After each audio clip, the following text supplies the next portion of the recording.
This is the regular board meeting of March 3, 2022. It is now 4:04 p.m. Please call the roll. President Herrera, Here. Vice President Chavez, Here. Clerk Cortese. Here. Member Lay, Here. Member Doe. Here. Thank you. Are there any members of the public who would like to provide public comment to the board on a closed session agenda item at this time? And I do have a written request before me, so I'm calling forward to the podium Darrell Turner. Please step in. You have 3 minutes.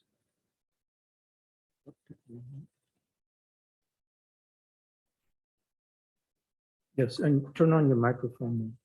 Is that better? Yes. Thank you. Again, my name is Darrell Turner. I am a social science teacher at James Lick High School. I was onboarded and hired on January 31st, so it's been pretty recent. I want to give you a slight background about myself. I'm born and raised in San Jose, California. I love San Jose. I want to make San Jose a better place. When I graduated from high school, I went to a junior college. Then I joined the Navy. After my 4 years, I got out of the Navy, I went to another junior college and another junior college. Finally got into San Jose State, at which point I wanted to get into education. I don't have enough time to go over the reasoning and the rationale. Once I graduated San Jose State University, social science was clearly my major with an emphasis in teaching. At that point, I went back down to San Diego to USD, University of San Diego, where I enrolled in a accelerated master's and credential program. Unfortunately, towards the conclusion of that, my father passed away and I was not able to complete the program. However, I did complete the credential and have 36 postgraduate units. That being said, it's been an interesting career that I've had in education. I've been in multiple different schools, multiple different settings. The last position I held prior to James Lake High School as a social science teacher was Dean of Students at Aragon High School. The pandemic hit and I was laid off because I was non-tenured. I had jumped ship to potentially increase and find an opportunity and better myself and better the community. Pandemic starting to slow down and wane. I reapplied. I was offered 3 positions, one at James Lick High School, another at Pittsburgh High School, a third at Mountain View High School. I selected James Lick because I want to make my community a better place. I want to represent San Jose. I want to show that Black males are intelligent, can be in positions of power, and show people the guiding path to success. Again, I was onboarded on the 31st. It took 8 days to get my fingerprints back. I felt like I was being soul-balled. And the reason is every single district I've ever worked at, it's 2 to 3 days to get that back from the DOJ, including Pittsburgh High School, which I had also applied for. I called every single day to see where my fingerprints were. Nobody returned my calls. I left multiple voicemails. Nobody returned my calls. Finally, Cynthia again returned my call because she was out and she was the one dealing with my situation. She finally returned my call when she returned back to work, but nobody else returned it when they could have, and that was very disappointing. Furthermore, I want to say there was a miscommunication. The first day I was supposed to start, I got COVID. I had tested that Saturday, I had come in, the results came in, and prior to my first class, I received results I had COVID. What a start. So I informed my principal, said I have COVID, I'm sorry, here's the results. Went through the whole program and protocol, pardon me. I was non-reelected after 3 weeks. No formal observations, no reasoning, no rationale. Mr. Nguyen was incredibly cold when he spoke with me, didn't look at me, texted until the student or the representative came for the union. Then he started speaking to me, non-reelected me. I love my school. I love my city. I want to be the best that I can. And I had a really tough situation, was non-reelected. So therefore you have my resignation because I can't have that stain on my credential. I really think that you should understand and how and why and what teachers do and how they're affected. My 6-month-old son and I and my wife will have no more insurance and won't be able to work in this district from June. It's a challenging situation. I hope there's a better way that we can handle this and understand that this is people's lives. Very much for taking the time to come and speak to the board. There are no other comments. I do not have any in front of me and we've not received any. Okay, then we are recessing to closed session at this time. We'll return for public session as published.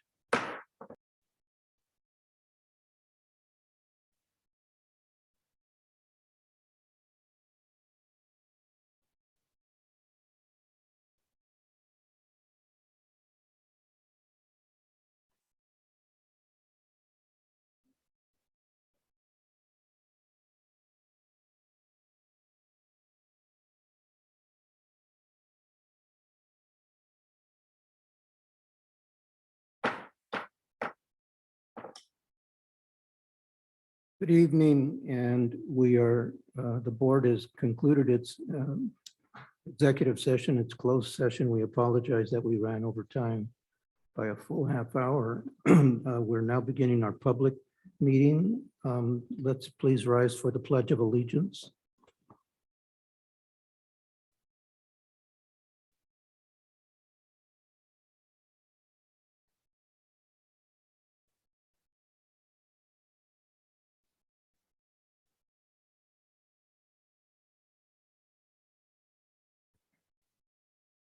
Thank you.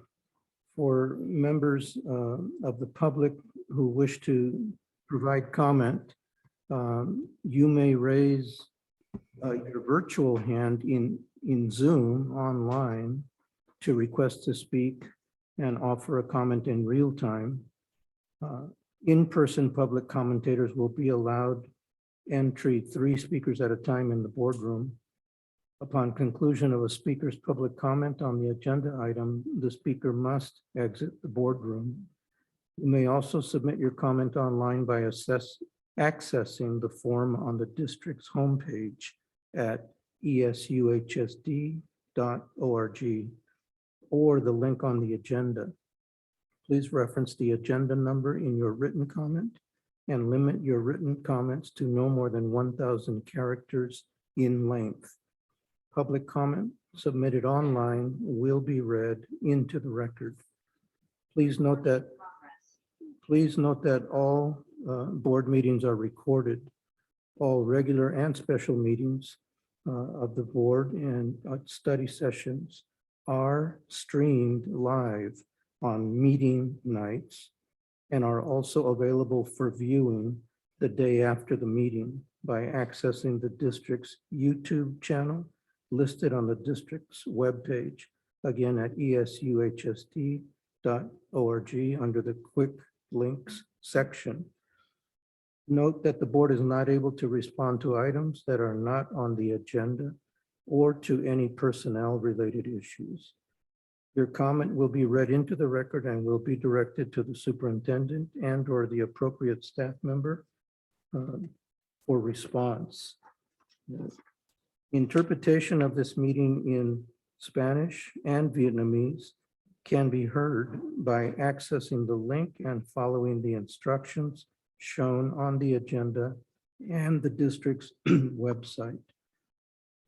Moving on to item 5 of the agenda, this is a point in which any changes from the published agenda can be brought forward. And if there are no such requests, I'm going to move on to item 6 on the agenda, board special recognitions. 6.01 staff building equitable communities. I believe that's Associate Superintendent Marquez. Yes, thank you, Board President. Today we have one honoree, and she is Yvonne Rodriguez, English teacher, ELD department chair at Yerba Buena High School. And kudos from the principal read as follows.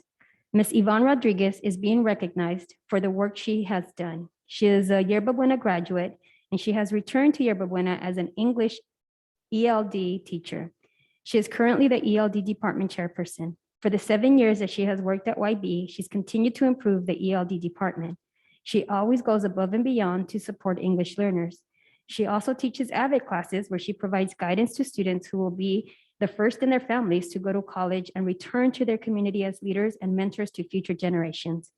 Ms. Rodriguez is paying it forward because some YB teachers supported her when she was a student here.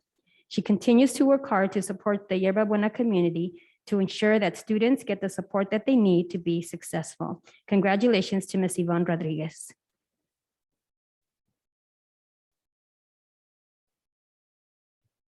I just want to add that I have known Yvonne for many years as a colleague in the mentoring program I've worked with, and we are so blessed to have her and folks like her. Congratulations, Yvonne. Happy to recognize you tonight. And I'd like to say appreciate all the hard work and commitment from teachers, and congratulations, Yvonne.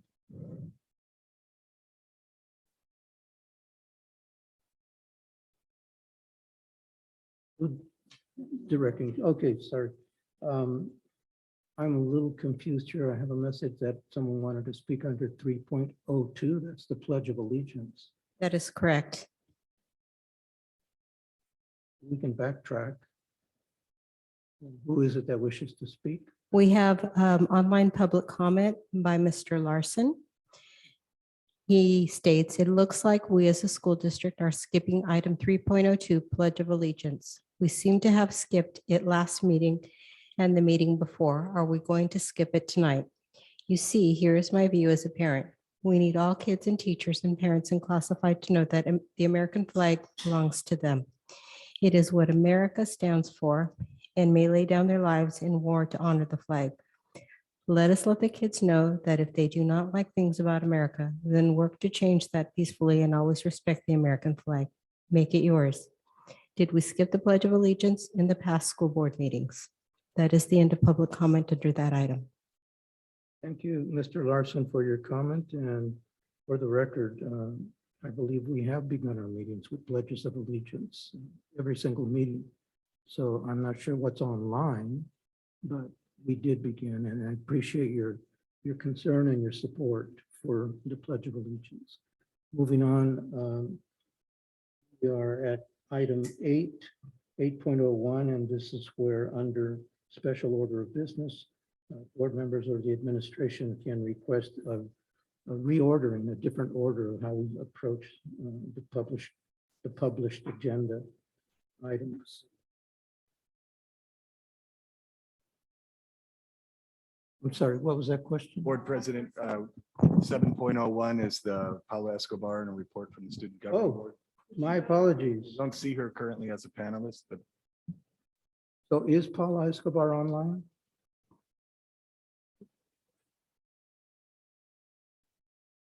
We'll come back to that. she is online and we'll allow her to speak. Paula, are you there?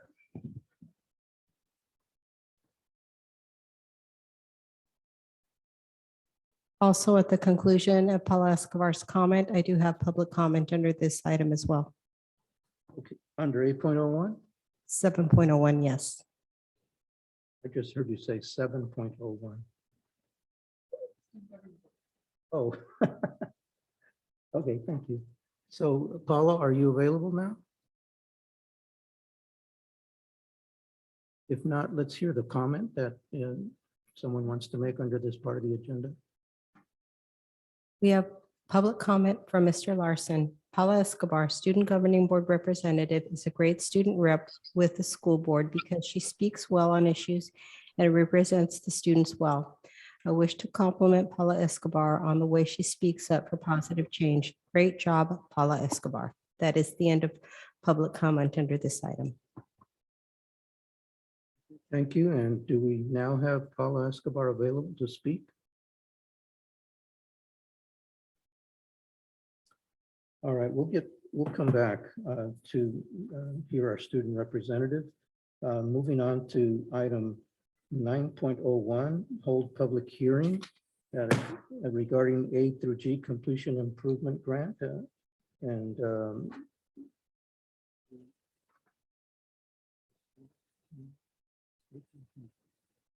So a public hearing process works with a certain protocol, and that is that we open it up formally on the agenda, and I kind of gavel the opening of the public hearing. And our protocol includes calling for anyone who wishes to speak on this matter. At this point, seeing none, and no hearing anyone. So the protocol is a second time asking whether there is public comment on this item regarding the A through G completion improvement grant. For the third and final time, is there anyone who wishes to offer public comment on the A through G completion improvement grant? Seeing none and hearing none, we're going to close this meeting, this public hearing, excuse me, and do so now. Close the public hearing on the side.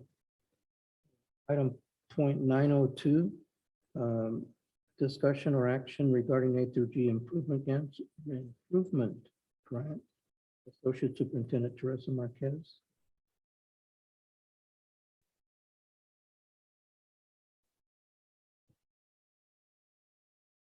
Thank you. Teresa Marquez, Associate Superintendent of Educational Services. President Herrera, Board of Trustees and Community, I'm here to share with you the latest plan that we have to present to you specific to one of the items as listed in legislation as part of Assembly Bill 130 around the improvement of our A through G coursework for our students here in Eastside. And so I begin first with the language from the California Department of Education. As per their education code, they are providing funds for school districts to really focus and hone in on our students who have not achieved A through G eligibility as per their coursework, in particular that has been further exacerbated by the pandemic.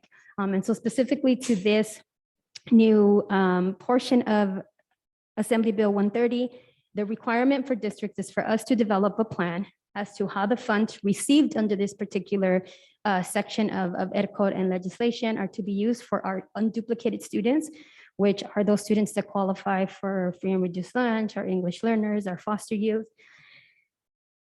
The number of students that we currently are identifying as in need of retaking courses, how the plan is in alignment with existing plans, in particular our local control and accountability plan, as well as the expanded learning opportunity grant. And then as the last component of the plan, to what extent that we're going to ensure that our students have access to the coursework within A through G. And so like I do with the plans that I've come before you, again, this is a requirement as part of the California Department of Education, Assembly Bill 130, specific to A through G. But we want to take it and look at it as more than just a compliance piece and us just getting money for the sake of getting money. We want to make sure that it's connected to the work that we're trying to do. And it starts with our promise as a district of ensuring that our students are college and career ready. And this is entirely and completely aligned to our graduate profile in terms of what we're trying to do for students. Additionally, we know that for us, the work that we do is grounded in our strive to build equitable communities, which I don't want it to get lost in the fact that we bring this to you every time that we present, but it's truly something that we're striving for. And for us, if we continue to use this as our driver, I think it'll allow us to be able to really get the outcomes that we need, regardless of what it is that the California Department of Education is asking us to do. And so for us, those equitable communities are those where all our students are welcomed as they are, where their strengths and areas of growth are known and supported, where the adults can positively respond to the various needs that they bring, and we know that they're vast needs, and that when the students are in the classrooms, they're able to engage with projects, assignments that really push their thinking so that they can then be productive members that are going to be able to not only participate in their local communities, but be able to drive those communities. And again, we recognize that in order for this to work, it has to be in combination to other plans and through that systems response lens, right? How does it impact policy? What does that mean about the policies that are in place of how our policies are going to support the particular intent of this plan? What does it mean about the access? And really, this one really speaks to that one. How do we remove the barriers for our students to be able to access our A through G coursework and find success? And what does that mean about the practices, the day-to-day practices that we're going to be putting in place to ensure that our students find success, whether it be our, how we provide school counseling, how we provide social emotional support, the various day-to-day operations that go into the operating of our schools so that our students are able to find success. And then, of course, I bring this, again, I don't want it to get lost in the fact that it gets brought time and time again, but I think for this particular one, as you'll review some key data points for the justification of the grant application and the grant funds that we're receiving, we really want to ensure that what it is that we can control as a system is what we're controlling and that we're really maximizing and leveraging what we can do within our system to respond to kids' needs and not allowing socioeconomic status, English language proficiency, gender, ethnicity, or race to be the reason why there's a certain predictability for how a student's going to perform, that it has to be on us to be able to shift that lens and that thinking. So I do want to point out the timeline for this. The CDE on January 18th put together the official webinar to tell districts, hey, there's this new plan, there's this new money that is going to come to you as part of Assembly Bill 130. It was supposed to come with an approved template for the plan. As of February 17th, there was no plan yet that was approved. Given our own internal timelines, I couldn't wait. And so what you see is a plan that was created in similarity to the LCAP and the expanded learning opportunity in the absence of an approved CDE plan. And the reason why we had to move now in March, as you look through the timeline, we're expected to submit a board-approved plan by April 1st. Part of the requirement as listed was that we hold a public hearing, which has to happen in one regular board meeting, and the approval cannot happen till a subsequent board meeting. And so if you see on the timeline here, we're here today, March 3rd. March 17th will be when I bring it back for recommended approval by the Board of Trustees for an on-time submission of April 1st. The other piece that I will share, hot off the presses, is that although we did have initial allocations that were posted on February 7th, that has now changed. They have removed those postings and we are waiting a revised posting of allocations. So what you have in front of you is allocations that were posted as of February 7th, but since then have been removed and will be altered or changed. I don't know necessarily in what direction, but I do want to just add that caveat that the allocations that you are currently seeing as part of the plan may need to change. Well, I don't think I understand what that means. Oh, the actual funding, the amount of money we're going to get. Oh, they said we're going to give you some money, but we're not telling you what? How much? No, they did. So they initially posted what we were scheduled to receive in terms of funding. Which was how much? You'll see it here, which is about $4 million. Okay. But since then, there's been some changes as to that amount. And so we're not sure what we're going to get. Like more or less? Could be more, could be less. Oh, my goodness. I have some feedback for our state government, just saying. So in terms of our funding allocation, what was posted as of February 7th, but is no longer accurate, is that our unduplicated count of students, which is what they use to fund us, was 10,818. And they split it over two key portions of the grant. One is specific to ensuring access for A through G coursework. And then one was to ensure that we mitigate the learning loss, or in our case, as a high school district, the courses that have been failed by our students that are A through G. And so you could see what that funding allocation was that got us to the 4 million that was posted on February 7th. Wait, I'm sorry, can you help? So the unduplicated pupil count, so this 10,000 is that the LCFF number for the students, or what is that? What's that number? Those are the students that are counted as foster youth, English learners, low income. What's the 10,000 though? I mean, I get who the unduplicated students are, but what's the 10,000? That is the students. That's how many of Eastside students. That's how many we have. Yes, that's how many students we have that are considered foster youth, English learner, or low income. Got you. Okay, and then allocation for the A to G. Okay, so this is a couple of grants.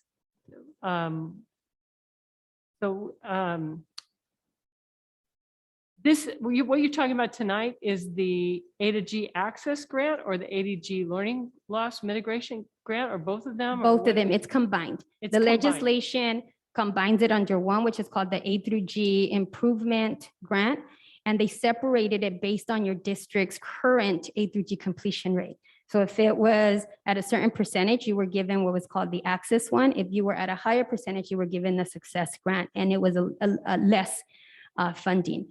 They're coupling it with a couple of things. If you looked at the original language of the legislation, one is ensuring that students have access. Okay. So do you have courses that are A through G? Are students being scheduled in A through G coursework? And then you have the A through G learning loss mitigation grant, which says, hey, how many of your students are not finding success in those A through G courses that you're providing access for? And so how are you mitigating the fact that there's learning loss? And for us, learning loss is measured at least in terms of A through G completion through that grade that they get in those courses. Got it. Okay, so this amount, I understand. So it's 4 million total, Mhm.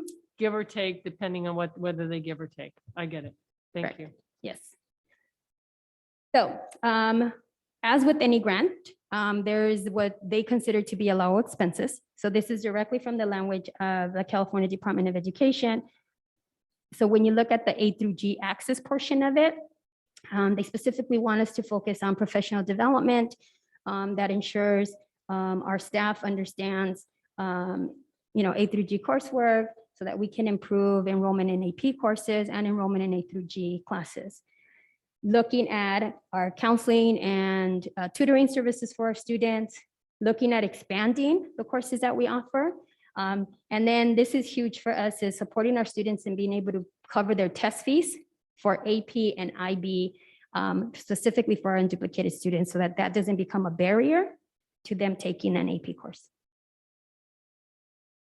When it comes to the allowable expenses for the learning loss grant, you're looking at specifically targeting those students who earned Ds, Fs, or in our case, no passes, in an A through G approved course in either the spring semester of 2020 and/or last school year, which is when we were in distance learning. And so really looking at those data points and looking at how do we target those students to be able to give them opportunities to recover those classes. So I want to just bring back to you the data, right? So if you're wondering, okay, well, what are we looking at today? So when it comes to where we are currently as a district. So when we look at the class of 2021, you could see that for us, we have disproportionate outcome for our students. We have a lower than 67% completion rate for our A through G completion when you look at it as a district. And so again, just bringing back to you the data so that you can see where we are as a district and the work that needs to be done and how this particular funding allocation will support us being able to produce the outcome and the measure that we will be using to identify the success of us being able to use these funds. Knowing that the A through G completion rate is a 4-year measure, we know that we could also target students after each of their academic school years. And so again, I bring back this data point to you just to show you that at the end of 9th grade, in last school year, 2020-21, only 48% of all of our students were still on track to complete the A through G coursework.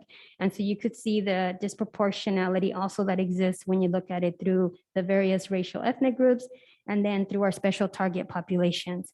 And so again, just another data point that I bring back to you so that you can see where we currently are as a district and the fact that we have a clear metric that we can use to be able to align the plan and be able to have an actual outcome to measure our success or not. To the point on the learning loss aspect of the grant, here you could see that in 2020 spring, so this is at the end of that first COVID impact portion of the school year, you could see in A through G courses, the number of Ds and Fs that were earned by students. And I will just point out that we had 19,578 total Ds or Fs, because just as a reminder, for A through G eligibility, you have to have a C or better. And so that's why we did pull the Ds and the Fs, which represented 8,752 unique students. So that means that those unique students, there's students that had more than one D and or an F. And then when you look at the data from the full year of distance learning, we had almost 50,000 non-A through G eligible grades, meaning a D, an F, or a no pass in A through G courses. This data represents 10,342 unique students, meaning that those students, again, more than one non-A through G eligible grade. About half our student population, yes.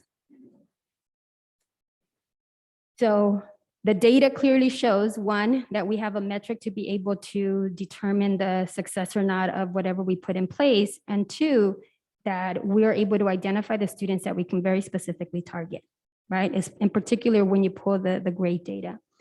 The other requirement of the plan is that we demonstrate alignment, within our existing plans. And in particular, they call out the LCAP as well as the Expanded Learning Opportunity Grant. So what you see here is the goals, which you can see are in direct correlation. One of our LCAP goals is specifically about college and career readiness. And then you could see as part of our Expanded Learning Opportunity Grant, which is on the right-hand side, that we've honed in on credit recovery for our students as well. And so we're definitely in alignment with what we set out to do as a district with other plans, so that it doesn't seem like, okay, so now we put those to the side and we work on this. No, it's an alignment and it's a comprehensive systems response that we're looking to take to address, even though it's various different funding sources.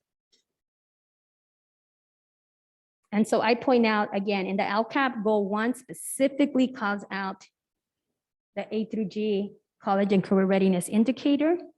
And so it's very much in alignment with our LCAP. In the LCAP and ELO together,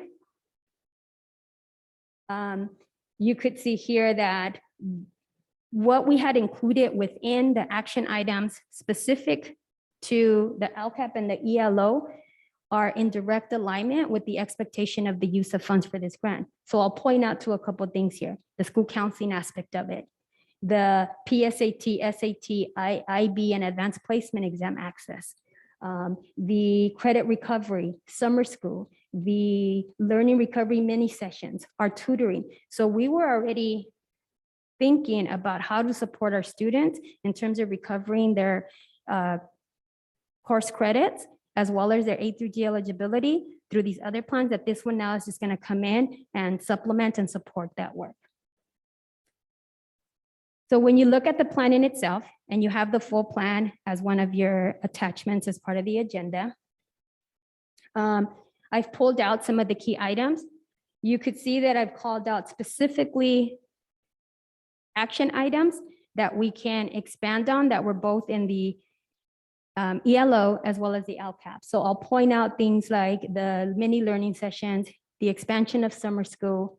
The one that I'm really excited about is the ability for us to actually fund the APs, IB test for our students within our unduplicated account. And so you'll see there's a bulk of the money that we've allocated there, so that that does not become a barrier for our students to taking an AP course, that we're saying, take it, you'll take the exam, and there's so many benefits of the students being able to take the exam. AP test, yeah, for the unduplicated students, the students that qualify for that. So we're looking to be able to say, hey, if you want to take the AP calculus test, the AP world history test, those things, cost should not be an issue for you in that. So already our low-income students are able to only pay $5 for that, because we've supported them in the past. But we recognize that there's some students that may be foster English learners in particular that may not meet the criteria to be low income. And so we'll be able to support a lot more students.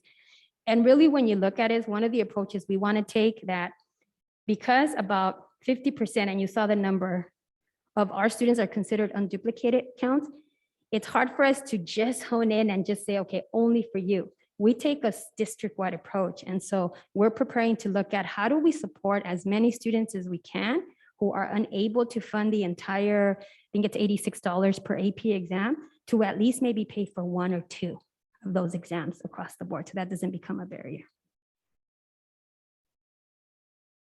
And so again, some of the items that I've listed as part of the plan are in direct correlation with the work that we're looking to do within our LCAP and ELO. And so I'll point out specifically our parent engagement. I think I mentioned it last time. Trustee Lay talked about really wanting to look at how do we improve how our parents engage. And so I'm going to be working very closely with staff up here at the district office to really define what that looks like for East Side.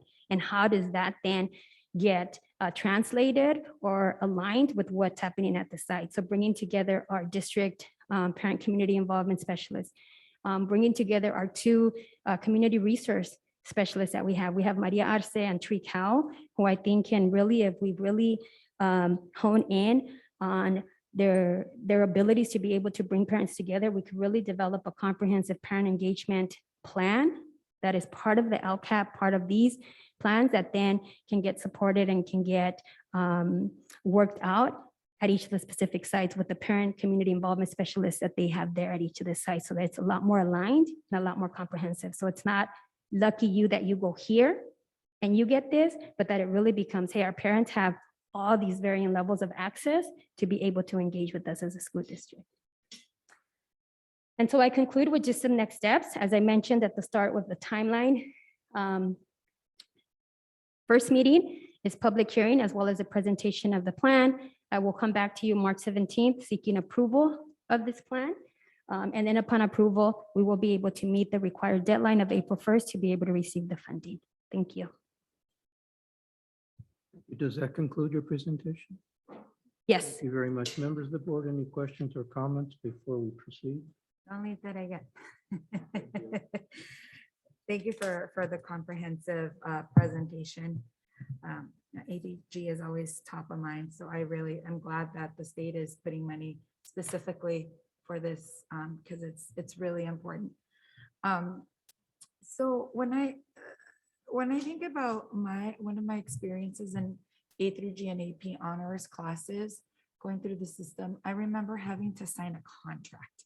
I'm not saying that that's like part of this here, but are we also looking at that and making sure that there's no like additional barriers? And like, I imagine there potentially being even more barriers because, or not barriers, but like reasons for that, given that we need to mitigate the learning loss. We're saying, oh, well, we're so behind. You can't start in an A through G class. There's just no way, right? Are we thinking about that as we think about, well, I guess part of the learning loss specifically in A through G? Yeah, so I think I'll respond that in a couple of ways. So first of all, the College Board very clearly advocates and actually puts it in all their documentation is AP classes are to be open access, right? And so we are to remove any barrier to an AP class, right? And so if we follow that, any kid that wants to take the AP class, of course, right, if it's sequential, you follow that sequence, but should be able to take the class. The other piece though to address, there's been learning loss. How do I make sure that the students are prepared? Is there's an item across all our plans around the priority standards.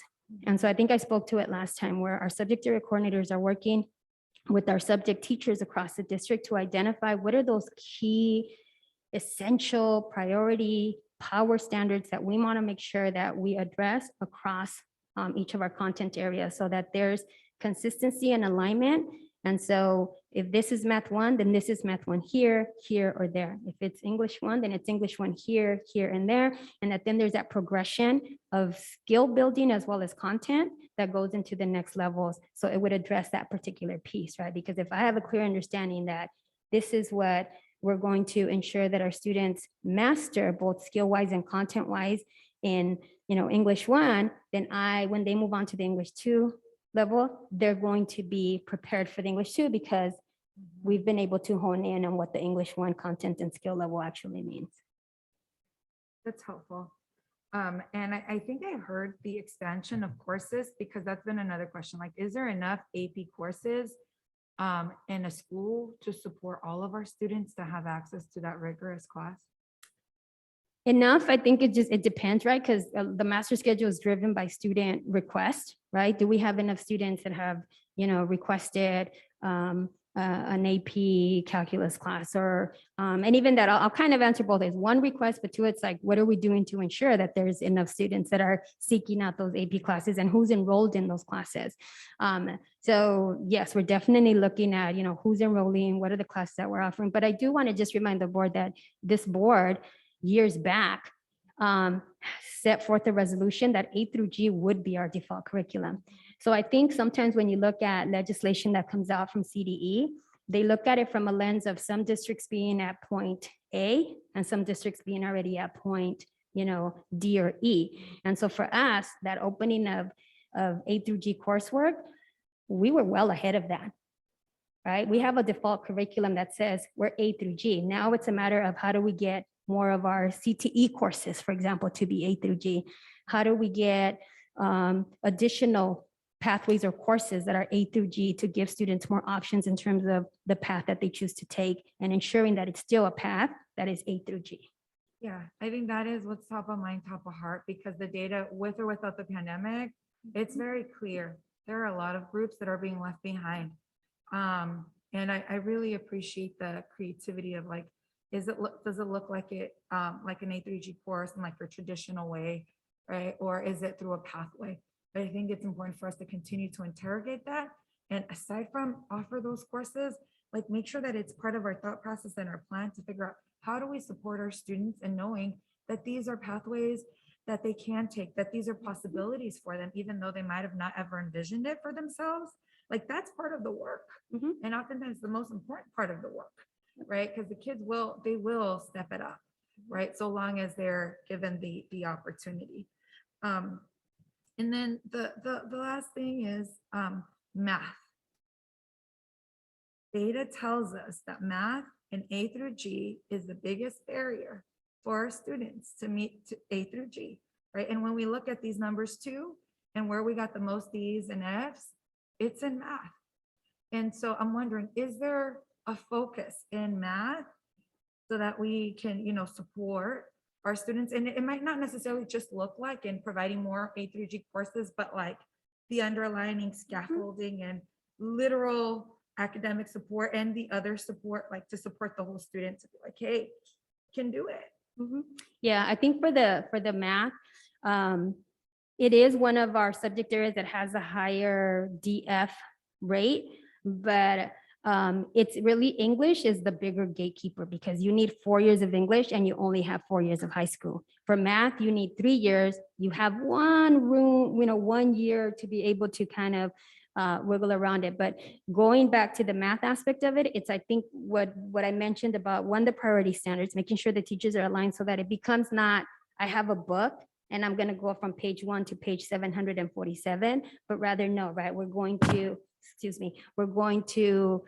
address these standards that we know are going to allow the students to be able to master the content as well as the skills to be able to then progress so that they're meeting their at minimum 3-year requirement for A through G. And it's a lot, right? There's a lot that goes into that, right? There's the content of the priority standards, which then leads to the development of curriculum match, which then leads to the assessments piece of it, right?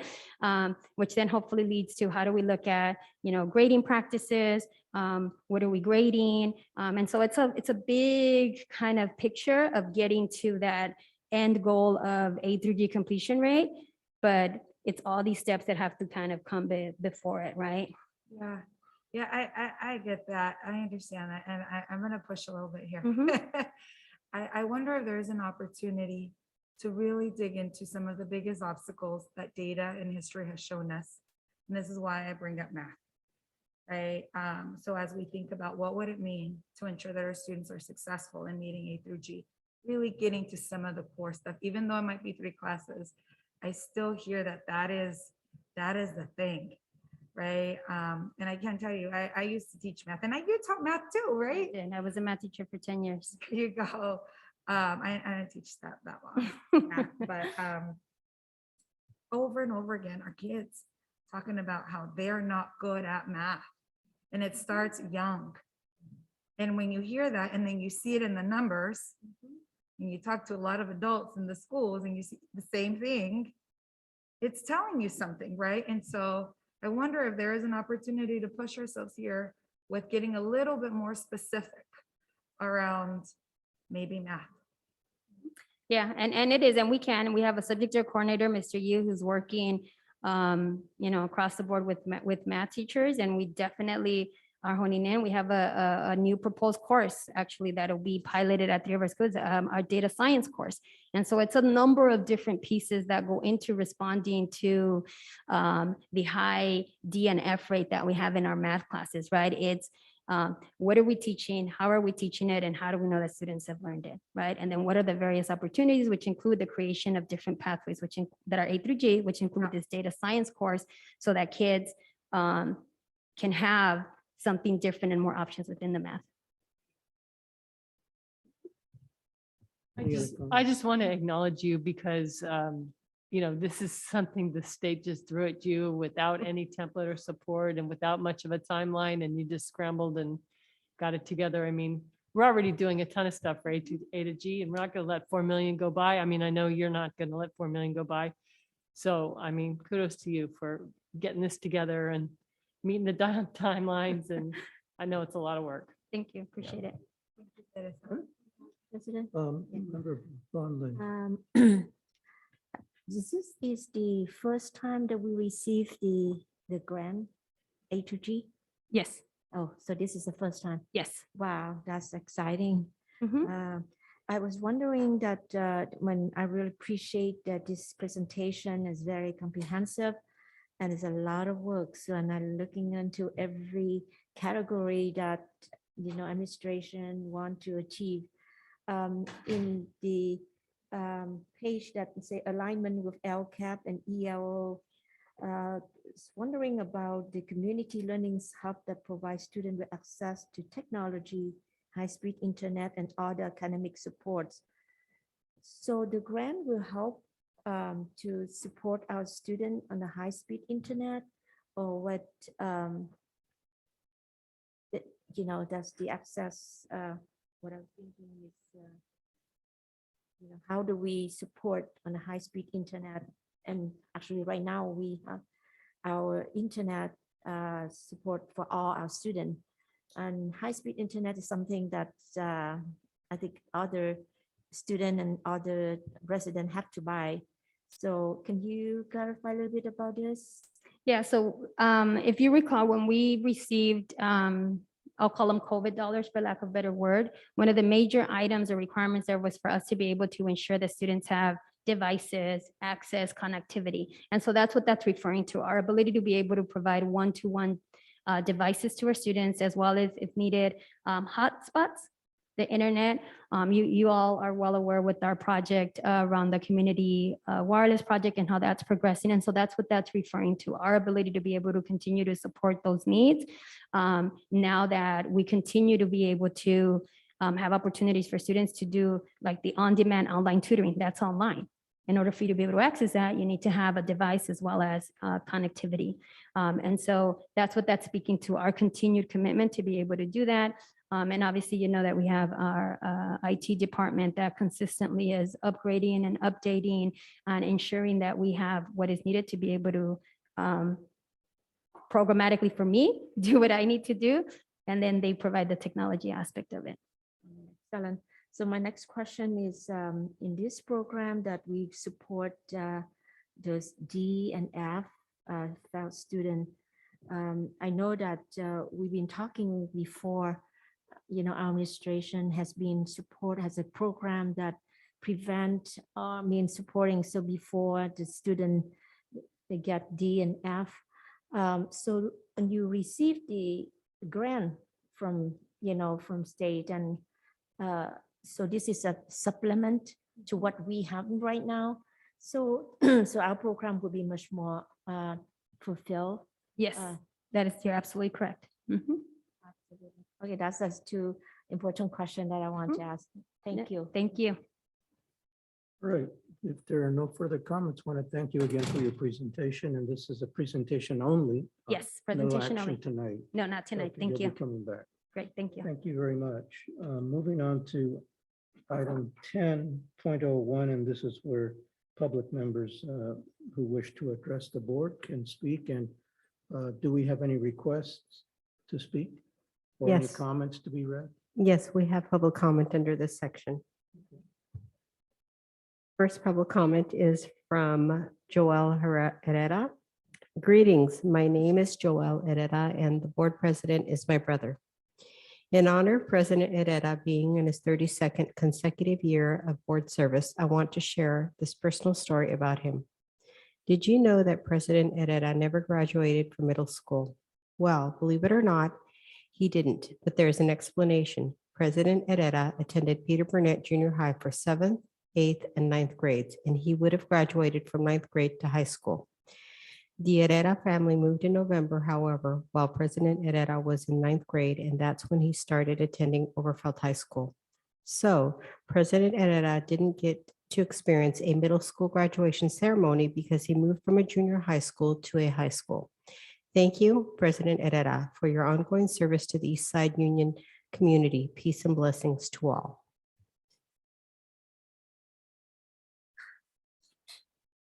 Next public comment. Speechless, thank you. Next public comment is from Mr. Larson. There are two separate public comments. I and others I speak with are disappointed in the current superintendent in that he seems to just react to issues rather than plan for the future.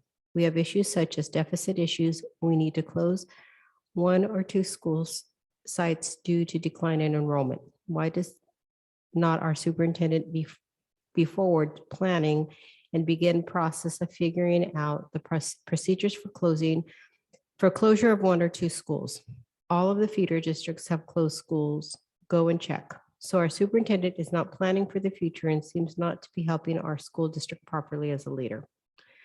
Second public comment from Mr. Larson. Sorry.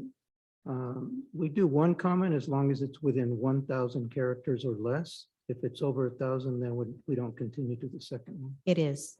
It's over 1,000 or? No, it's within. Within, okay, thank you. We, as second public comment from Mr. Larson, we as a school district are wasteful spending. We are. We think the only thing we need to cut are teacher jobs and some administration jobs and classified jobs and elective classes. But no, we need to cut on many things we spend on. For example, in this meeting, we're planning to spend $300,000 on a think tank group and more. Look for that under agenda items that Ron Wilhelm presents to the school board for money approval. I ask that the student rep for the school board speak to cut back this wasteful spending each board meeting, instead direct cut monies to classroom teachers and other things in the classroom. The previous board meeting on budget was not sent out to parents so parents could attend. Superintendent Glenn Vandersee did not send out an invite to parents to attend the budget forum. So out of 40,000 parents, only 1 came. No one knew about the budget forum. Next time, just email parents. They can voice their ideas on budget deficits and students too. Next public comment. Let's see, I think that is it for, let me double check. Yes, that is it for public comment under section 10. Okay, thank you, appreciate Board it. President, we do have an attendee who would like to talk, who is attending virtually. I didn't clearly hear you. What did you say? We have someone attending virtually who would like to address the board. Okay, I first wanted to appreciate the comments already offered, and we'll now hear someone who's online attending the meeting, Mr. Superintendent. So the next speaker is Cynthia Jacinto. Hello, I'm here. You have 2 minutes, please. Okay, thank you. Hi, my name is Cynthia Jacinto. I'm here as a parent. My daughter's name is Taylor Alviso. I have attended a couple of other meetings in the past, but right now I wanted to come with a very heavy heart that there has been a change in a direction that she will be learning. We have moved to this area 5 years ago with greatness for her to be at Evergreen High School, Valley High School. Since 4th grade, this has been something that's been building up in a greatness that we've all been excited about in our family. Because of the bullying, the chaos, the havoc that continues at Evergreen, My daughter's well-being has just crumbled. Her state of mind, anxiety, depression, stuff like this, she has just crumbled. Her grades have fallen. She is on independent studies right now, but I plan to unenroll her in Eastside and move on to another school district. When we moved here, it was to go to Evergreen Valley. It wasn't to go to Silver Creek, Mount Pleasant, Overfelt. It was to go to Evergreen. She is part of Daybreak. She gets some counseling through that. You know, a big part of this is how poorly everything has been handled, according to me. I mean, I understand that staff and others have done as best as they can, but nothing has changed enough when it comes to the intimidation and the bullying at Evergreen. There are good students leaving Evergreen. There's consistent bullying, intimidation going on, and it's a handful. And I will continue to push to make sure that there's some kind of change, because it is sad that we live 1 minute away from the high school. And because I'm more concerned about my daughter's well-being, I will drive her 30 minutes out in traffic to be in a school that she prefers. That's all. Thank you. Thank you very, thank you very much, Mrs. Jacinto. We appreciate hearing from you. Are there any other comments from the public? Well, hearing none, seeing none, we're going to move on then to item 11.01 regarding update on the novel coronavirus and adopting a resolution for authorizing remote teleconference meetings through April 2nd. Mr. Superintendent. Thank you very much, Board President. As always, we include our COVID-19 response and towards community safety. Tonight, we will stay consistent with what we have doing is sharing the data regarding our community's data regarding the virus. As we started last time was to show the previous data and now the current data. So for each data point that we have a previous and a current, we'll be showing the change. What's key in a change in this presentation, however, is that there is a new recommendation, not a new mandate, not new guidelines, but a recommendation that came from the public health, the governor, as well as the county quite recently. And so we'll be addressing that as well. And we'll talk about our ongoing safety measures. Last time there was a change in our field trip process. And we'll talk a little bit about that and what the next steps might be there. So to get right into it, Santa Clara County, as we know, after December and into early January, saw the Omicron spike. The last time it reached up to 6,400 cases on a 7-day rolling average in our county. The last time we talked together, it had dropped to 1,760. Our current numbers are now at 275. County's current 7-day rolling average since the last time we had a board meeting to now has gone from 1,760 to 275. And one of the metrics for the county that was being considered was if they were going to change guidelines or masking guidelines, that they would look at vaccination rate, the amount of inpatient hospitalizations, and then also the third rate of getting below a level of 550. So as you can see, we almost have that number. And so we're seeing levels of 275, a 7-day rolling average as of today in our county. Next data point that we look at are that of deaths. And I want to remind you that this is not an average. This is cumulative. This was the rate of death by week since before July 2020. We saw that spike early in January 2021. We've not seen a similar spike, even though all of these numbers are troubling. And the last time we met together, the cumulative count was 2050. As of today, it's 2183, which is an increase of 83 since the last time we've met, but are seeing declining death rates in our county. We'd like to see, however, the levels of vaccination going up, and we'd like to see the number of people getting a booster shot also increasing. So the last time we met, if we looked at all residents, it was 84.1. The booster people ages 12 and up, which is really important for us as a high school age district, is 66%. As of today, 84.1 has gone to 81.9, and we've seen an increase in the booster shots as well. Why we talk about vaccination, and part of the change in the mandates come from that decrease in move to a new masking guidelines, comes from a decrease in the case numbers that we're seeing, a decrease in death rate, and this increase in vaccination, but also about the impact of a vaccination, how the virus is spread within the community.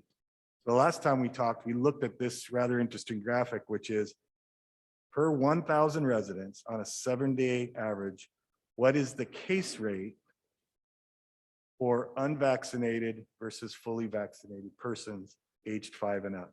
And the last time we met was on, the data we had was from February 9. And at that time, for unvaccinated folks, it was about 446.5 cases on average over 7 days per 100,000 residents. For vaccinated folks, that number was as low as 73 last time.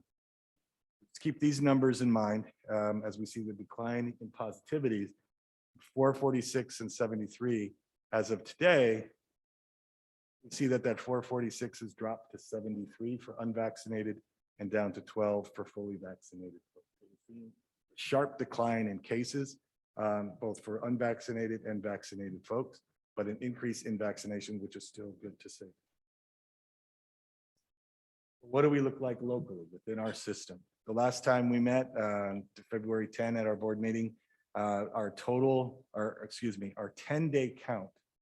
So this is not an average, this is a total 10-day count. So from folks who had tested positive between January 31st and February 10, we had 24 positive cases with Eastside staff and 204 positive cases with students. As of today, those numbers have dropped to 2 and 13 in our system, and that's over the last 10 days of positivity.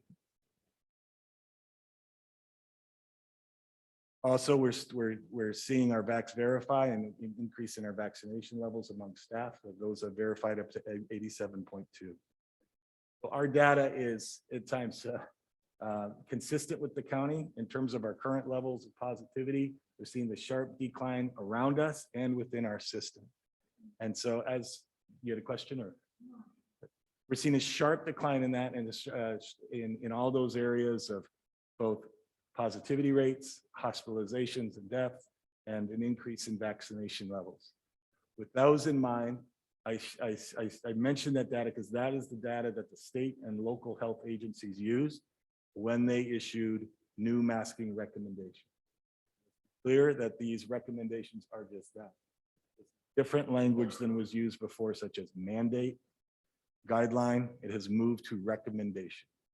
And the recommendation that came out adjusted the use of indoor masking, but for us as a school system, that after March 11, which is next Friday, that it is a recommendation and a strong recommendation for indoor masking, but it is also, as a recommendation, meaning is optional for individuals within our system.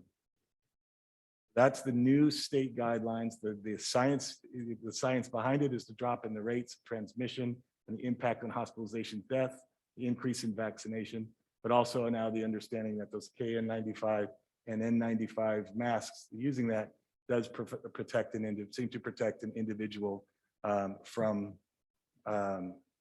contacting COVID.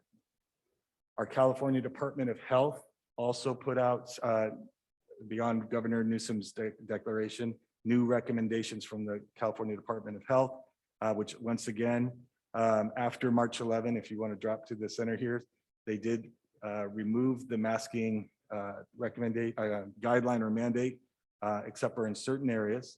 And originally that included schools. So this tomorrow in school, for next week, that masking requirement stays in effect. But if you look down here at the bottom, similar to Governor Newsom's declaration that after March 11, and for us, the Monday, March 14 is school, that the universal masking requirement terminates, and that the California Public Department of Health strongly recommends that individuals in the system continue to mask when that occurs. Our county weighing in has essentially followed the California Public Health guidelines and is issuing similar stance for indoor masking in our county and also for schools. making it optional and strongly recommended for individuals to use, given the science and given the rates. What does that mean for us? Well, but we know that even though the masking requirements are moving towards recommendation, that does not require us to discontinue our other safety measures as a district. We will continue to make testing available for staff and students. You know, early when we got into this COVID thing, we talked about social distancing. We talked about masking being a form of protection. It still is a form of protection, but is now being made optional and recommended for people who want to continue that use. Absolutely. But all there are other protections too is to make testing available. We'll continue to distribute and make masks available as well as other PPE. We'll continue to purchase that, make it available for those that want to continue masks. We'll also continue to follow recommendations about notifying individuals that have come in close contact with people who have tested positive and use those same protocols. We'll maintain our proper ventilation and air filtration, and we'll continue to honor the agreements that we've made with our bargaining units regarding the use of leave for COVID-19 related absences. All those elements we want to continue. That is in the change of this order. It is clearly understood that that might bring anxiety for folks. There are people that are very much accustomed to seeing everyone around them in a mask, understand that is going to be a change for some, right? And want to make sure that we continue to rely on our safety measures as well as follow the science and the health guidelines. That says for those individuals concerned about their health, that wearing that mask truly is a protective measure for them, not just in the earlier when we talked about it being a protective measure for us. The other thing I want to talk about is just the culture of our district and the way that our students and staff have responded in great support of each other. You know, if you go to a lot of our schools, you walk around, even though we've never required outdoor masking, there was no county or state requirement for such, you'll see a lot of our students doing that. There's a culture of acceptance in doing that. And I would continue to expect that our district, as our students and staff follow this new recommendation, would honor and support the choices of others while maintaining their own safety. So I think that's key as a part of who we are, is making sure that we stay safe and be mutually supportive of one another. Along our journey through COVID together as a district, though, we have always maintained fidelity and to the recommendations by state and county. We have not instituted more restrictive measures in the past, but have aligned our safety metrics to the recommendations of our health leaders. I think that our numbers and our care for each other have really, we've done right by each other throughout this entire pandemic, now endemic. The last time I presented to you as well, we talked about a change in field trip procedures, where previously, when we first started the year, no overnight trips, no out-of-state trips. Last time we met with the COVID response team, and they adjusted to say we provide for overnight trips if there's testing before and after return. And we know that there's some groups that are going to be taking advantage of that even this weekend, and are looking forward to our students being able to participate in those type of events, but also have a safety measure in place for them. Tomorrow, the COVID-19 response meets on March 4th, and we'll be revisiting with that group, given these new guidelines, some discussion around out-of-state travel for field trips, and what building in, if we desire to do that. And then secondly, what the requirements would be, you know, for pre and post testing, ensuring that the state that they visit has metrics equal to or lower than California, those type of things, and we'll discuss that with those groups. Our next step is to, like I just said, meet with the COVID-19 response group and regarding the recommendations and regarding field trips and testing and how we can make sure that the messaging and how we can make sure for some for whom this is going to be a difficult transition, to help them ease that transition, feel comfortable in this space as we work with new recommendations. We'll continue to make testing available for staff and students. communicate to our community the safety measures for March 12th and our return on Monday, March 14 and beyond, as well as any adjustments that we have to make to those in the future. We have learned from COVID that our situation is fluid and can change. If there is a spike in cases, if we see a phenomenon changing, we'll respond accordingly. And we'll continue to monitor and make those changes as appropriate. And as always, and don't want to, can't estimate, overestimate or over communicate this, we'll continue to locate and secure and provide masks and other PPE as well as testing supplies for our community as we go forward to continue for the safety measures that I think have benefited our community to make sure it continues. That is the end of this presentation. Mr. Superintendent, members of the board, comments or questions before we proceed? Hearing none, I'm going to say that item 7 regarding the student board liaison, we skipped it over, and we do have our student governing board representative here today, and that is Vice Chair of the Student Governing Board, Angela Nguyen. Hi, so I believe that Paula's here right now, but if she's unavailable to talk, I will be speaking on her behalf for today. So the Student Governing Board, we have been working on revamping our election process in order to make the process for electing officers to be more efficient. Excuse me, well. please. Excuse me. Somehow your volume is too loud or something's reverberating. I'm missing most of what you're saying. I'm not understanding you. Board President, could I ask that we finish this item and then return to 7.01? Oh, I thought we had finished.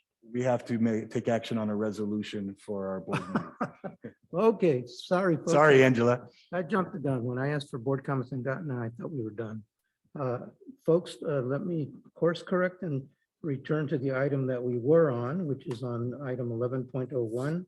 And we do need to take action on the resolution that authorizes remote teleconferencing meetings through April the 2nd per state guidelines. Yeah, so as I mentioned earlier, these new recommendations for masking do not undo other changes or other safety measures that have come in with COVID. And one of those was this resolution of making sure that virtual meetings were still offered, be able to be offered. That has not been rescinded. And so as we know, we have to take action on this resolution every 30 days. So this is the same resolution that we're bringing for you tonight to carry forward our ability to have these meetings here, as well as other committee meetings and other agents, subgroups that we have within our system. We need a motion on this resolution. Moved by Doe, seconded by Chavez. If there's no discussion, all in favor, please say aye. Aye. Aye. Opposed, abstentions, it passes unanimously. Thank you. Are we done with this item? We're done with 11.01 and would love to return to 7.01 and hear from our student governing board. Just to clarify, when we couldn't get a hold of our student governing board president due to internet issues, I reached out to the student governing board vice president, and now we apparently have them both online. So we So have both online. yes. Okay, well, it's up to you how to use 5 minutes.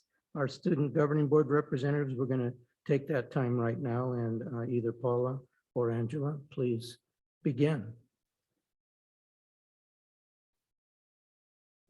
Yes. Okay, so I hope my mic is working now.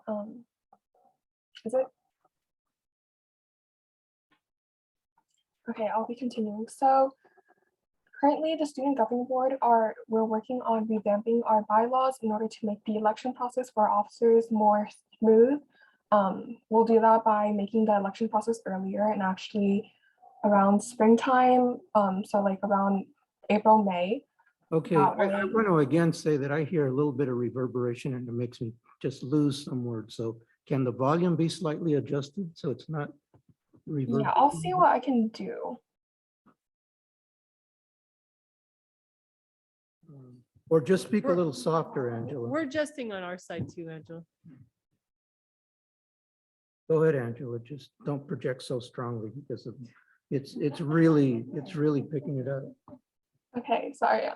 So yeah, we're currently revamping our bylaws and working with other student government board representatives across the district in order to gather more input, because we are lacking in some schools. Like we don't have many representatives in some spots, and we want to be able to make sure that the next term's election process goes much more smoothly.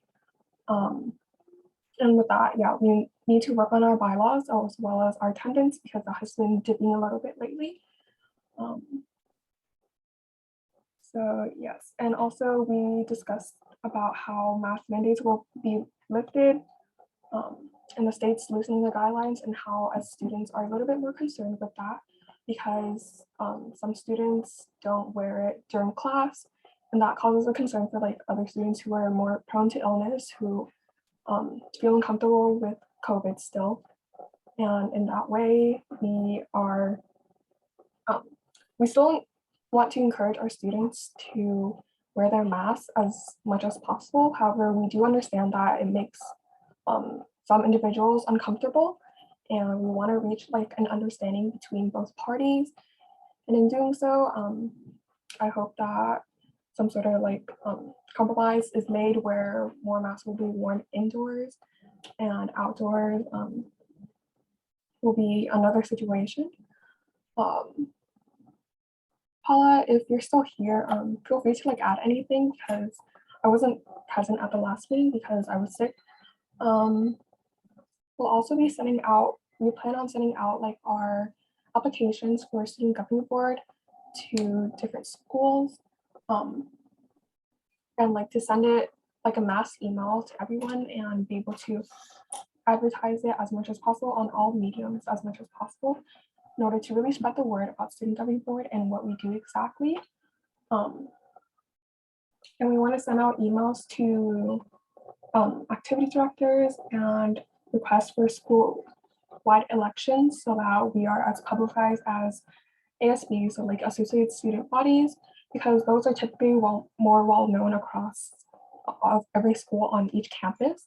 While student governing board, since we're a much newer body, we'd like to be more established and let more students across our district know about our mission and what we do exactly, and encourage them to join our mission in order to spread and uplift student voice.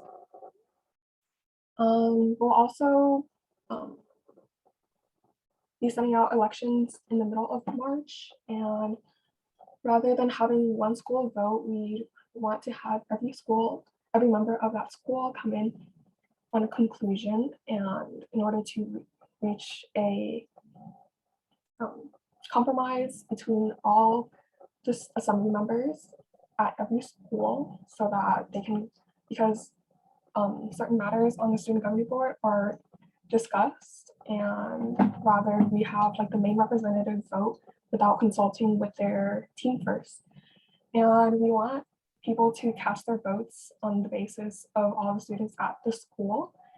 And in doing so, to uplift like student voices, again, we want them to discuss with each other before reaching a census. Yeah, and I think that's pretty much it for student governing board, like what we're doing right now.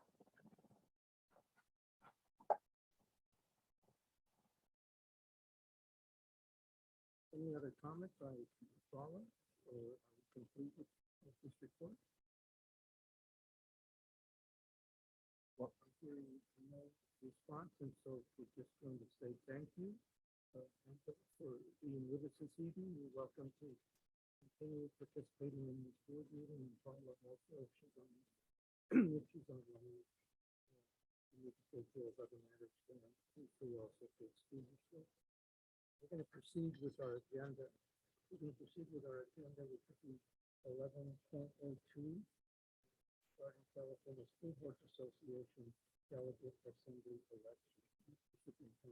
Yeah, first of all, I want to thank Angela for being here and contributing and sharing out the work that was conducted on Monday and giving voice to that. So Angela, thank you very much for stepping up tonight. Our next item is for the board to take action and vote for no more than 4 candidates for the submission of the official 2022 Delegate Assembly Region 20 to CSBA. Interestingly enough, while we're asking that you elect no more than 4 candidates, just the road, you may notice that on the ballot, there are 4 candidates. So you'll be 4 positions to fill with 4 candidates if they choose. And so we'll be asking you for the board.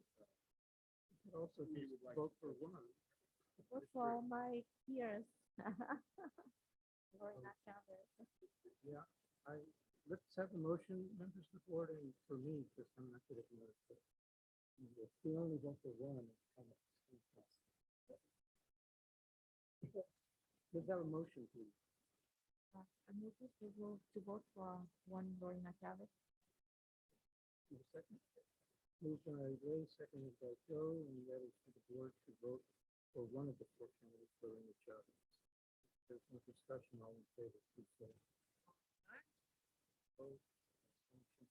Passes unanimously. And we will test. Thank you very much. Okay, item 12, we have no items. We have no agenda items on 13.01 to approve contracts over 25,000. Need a motion or? We have public comment under this item. Okay, let's hear the comment, please. Public comment from Kevin Larson. Suggest this agenda item be pulled. I suggest and send email to board members that all such asks for monies not be posted and voted, and instead a no action take place to present ask for the next board meeting. Here we see $190,000 ask for preschool. No, no, no. We cannot afford it and instead put these monies into teenage classrooms. Do not award $307,000 to this group. We need to stop this. Only award $25,000. Here's what it says. Eastside Union High School District Administration is requesting that the Board of Trustees approve the joint contract service agreements between Silicon Valley Education Foundation, in parentheses, Eastside Alliance, in parentheses, and core districts to provide a multi-metric dashboard of all districts within the Eastside Alliance. This tech nonprofit gets wealth from tech companies. We need to not award any monies and instead tell them, sorry, put your hand out at some tech company. We are broke. That is end of public comment under this item. Thank you for that public comment. Members of the board, any discussion? Otherwise, we have a motion on the floor. I'm going to call for the motion. All in favor, please say aye. Aye. Oh, yeah. Oh. First, oh, that's right. Our student rep, how do you vote on this matter? We do have a motion and a second for approval. And student rep, how do you vote? Can you guys hear me well? Because if I'm being honest, I really haven't heard anything that was being talked about because since the voices were adjusted, like everyone has been sounding like very muffled, so I couldn't really hear what was going on. Okay, you can just abstain on this for the record. Yes, I'll abstain for this one. Okay, thank you very much. Members of the board, all in favor, please say aye. Aye. Abstentions and, oops, nay or abstentions. It passes unanimously. Is what we'll go for the record here. Lay moved and Doe seconded is what I thought. Okay, help me out here, folks. Patty Cortese moved the motion and who seconded? Doe? Okay, very good. And for the record, please show who moved and who seconded. The board has voted already to approve unanimously. Item, where am I? 13, there are no items under 14 and 1501 for project contracts over $50,000. Discussion or a motion, please. Need a motion or discussion? on Standard contracts, I'll move 15.01? to approve. 1501. Okay, moved by Cortese, second by Doe to approve. Student representative, how do you vote? Oh, yes. Okay, thank you. And all members of the board, all in favor, please say aye. Aye.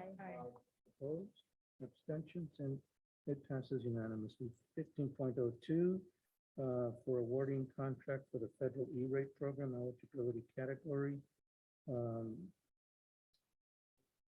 To, again, a motion or discussion, folks. Been moved by Chavez and seconded by Lay.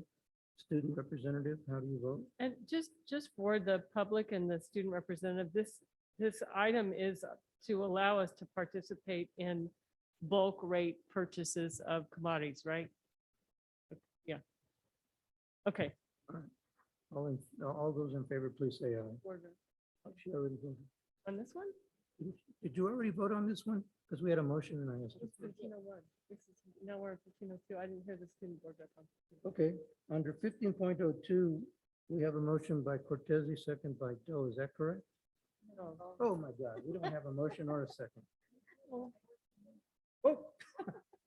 All right, folks, I'm having a succession of senior moments. Moved by Chavez and seconded by Lay. Okay. Student representative, how do you vote? I vote yes, and thank you for the clarification, Ms. Cortese. Okay. Thank you very much. And if there's no further discussion, all in favor, please say aye. Aye. Opposed, abstentions, and it passes unanimously. On to the consent calendar. Need a motion? Move for approval. A Moved by second. Lay- Moved by Lay, seconded by Chavez for the consent calendar. Student representative, how do you vote? I vote yes. Thank you. If there's no further discussion, all in favor, please say aye. Aye. Opposed, abstention, it passes unanimously.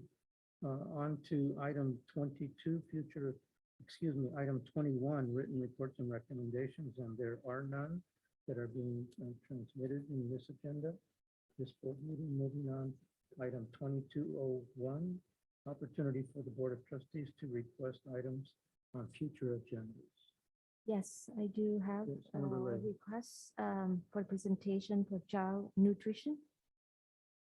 It's been a while that we did not have the presentation, and I like to see, because now we provide food for every student, and I want to see what is the volume, from each side, and what type of food that we've been provided, because I've been visiting Andrew Hill, and I know that some of them just like to have pizza or whatever, but just kind of wonder that what type of food and how do we serve our students. And my understanding, And I also want to add on that I like to, the item on parent engagement to be determined.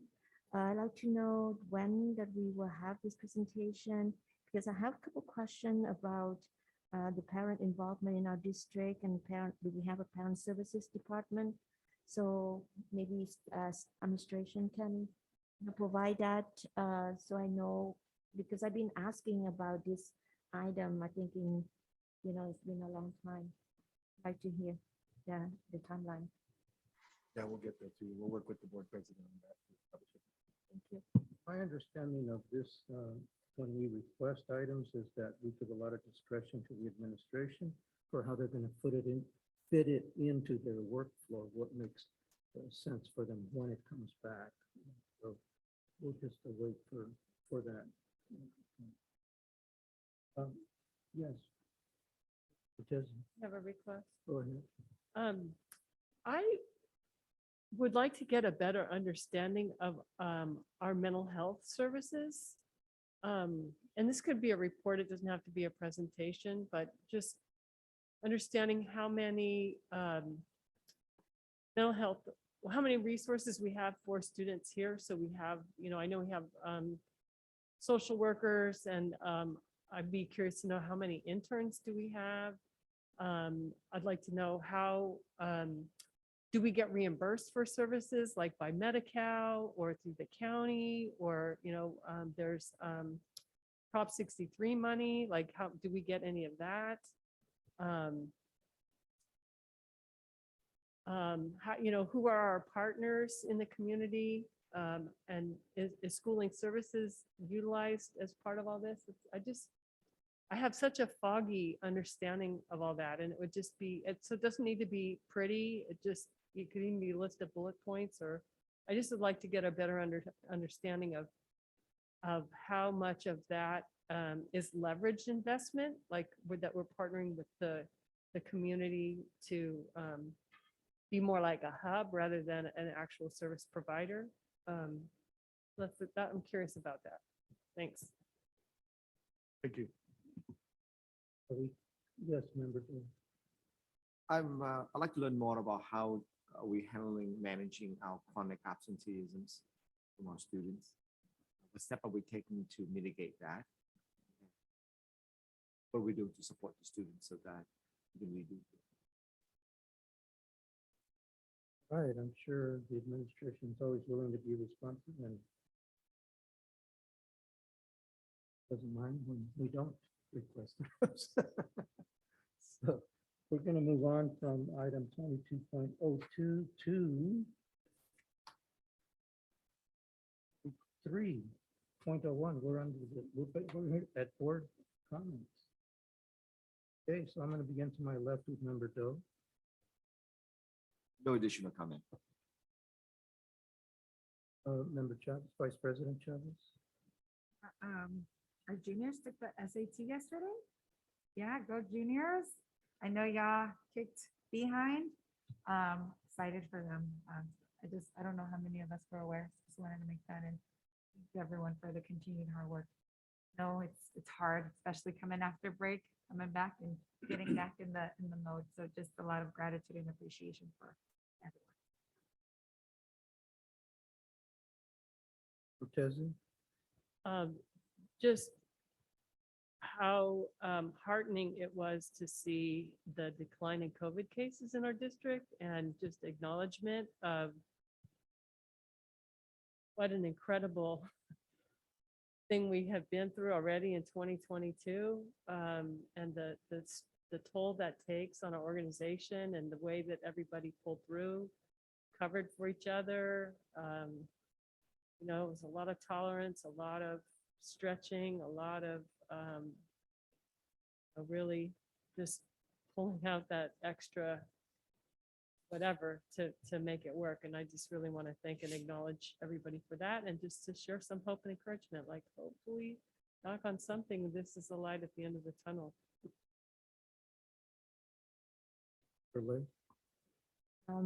I like to say that I want to thank you, Principal Jose Hernandez, who took me a tour when I visit Andrew Hill, also visit Wendy Stedman class, and went to have the construction building, and I really love to see the ribbon cutting for Andrew Hill, but I know I'm still missing the ribbon cutting for Overfell building that I was asking before, but looking forward to visit Independence for March 11 for multicultural performance. So I'd still love to be engaged and looking to for one of those student activity, but I will visit Andrew Hill again for ASP class tomorrow for civic engagement. Thank you. Thank you. My turn for a comment, and I will wanted to share that every year, various Citizens Advisory Council, by its acronym BCAC, holds annual citizen awards recognition ceremony, and they reach out to various school districts and public officials asking that if a representative can be there, I will be there on March 14. And we traditionally present a certificate or a plaque to the honoree, which has been revealed confidentially to me because it's not publicly known. But I just wanted to advise you of that. There's an annual ceremony that occurs. So I think that's it. That's our student governing board representative. Your comment? I can go first, and Angela can also continue after me if she's on the call. But first of all, I'd like to thank Angela for stepping in so quickly and being so flexible. The audience knows who's speaking. Can you identify yourself, please? Oh yeah, sorry everyone. Hi, this is Paula Escobar, the student board member. So yeah, I just wanted to thank Angela for just coming up here and being so flexible and representing student governing board. I'm eternally grateful. And I hope that everyone was able to hear about what we did this past week. And similar to what board member Chavez said, shout out to all the juniors. I know how stressful that test is. I'm so proud that you all went through it and are now done. And I hope that all students are staying safe right now and that we as a district are continuing to support our students during COVID and by supporting them with offering different resources, particularly the masks. I know the mask mandates have been like a big conversation happening right now. And I believe like our like we should continue our ongoing priority on safety by having that mask mandate in place. And also I want to just give some other shout outs to student governing board, our student governing board leaders, particularly Fung, our PR officer who's taken the role of rewriting some of the bylaws. And I also wanted to give a recognition to the student equity councils for doing such great work. And that is just such an amazing thing to be a part of. And I'm really grateful for all my peers who have been taking on this type of work to make our communities a better place. Okay, thank you, Student Governing Board Representative Paula Escobar. Mr. Superintendent. It's March. And in talking with a lot of people across our districts, they're saying this has been a long year and it's March. And so I just want to take the time to recognize that it has been long and it's one of those years. Sometimes you start a year, you know, these are going to be the challenges, but this is kind of how it's going to go. And you get through it. This year, we've had a number of changes in course and pivots and changes in guidelines and mandates and, you know, what are the expectations going to be and options for students and things like that. So I want to thank our staff, our students, and our community for continuing to do good work and build each other up. And as new recommendations are out, to continue to support each other towards our academic ends and towards our goals for community safety, and just to, you know, be good to each other, be supportive of each other. And I mean, Eastside does a great job of that as a community. And I'm encouraged with our Spartan Eastside promise that we have 5 more years where with students that walk up to it as 9th graders, we can say, listen, we can meet those A through G requirements and you do and really just let's do high school solid, that there is a place for you at San Jose State. And so our talk around A through G tonight is just, it's key. It's a key moment as we have this promise to continue to communicate to our families of the options that are available to them in the middle of our city, and continue our work as educators to move our families towards that. So I just want to thank everybody for the work they've done and wish us all well as we head towards June. Thank you. Item 23.04, board meeting evaluation. Any comment? We're ending. We're ending early. That's one good comment. Evaluation. If there are no comments, I'm going to proceed to item 24.01, legal counsel reporting on closed session actions. Good evening. Closed session agenda item 2.02, expulsions. A motion by member Cortese, second by member Lay. The board unanimously approved the stipulated expulsion of student 21-22-17. Also, motion by member Lay, second by member Doe. The board unanimously approved the stipulated expulsion of student number 21-22-18. Closed session agenda item 2.05. The board motion by member Cortese,